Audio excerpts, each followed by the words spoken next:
Alexandra A. Also in 7th place, Delaney T. from Scats. We have a two-way tie for 5th place and two-way tie from South Coast, Kayla J. Also in 5th place, Brooklyn O. from South Coast.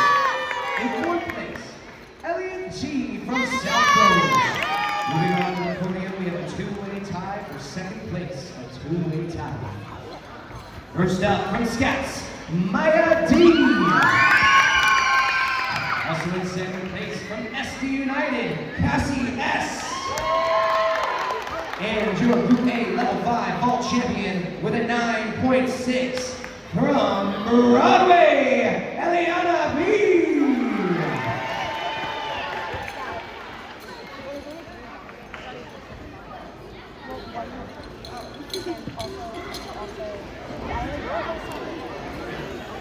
Gymnast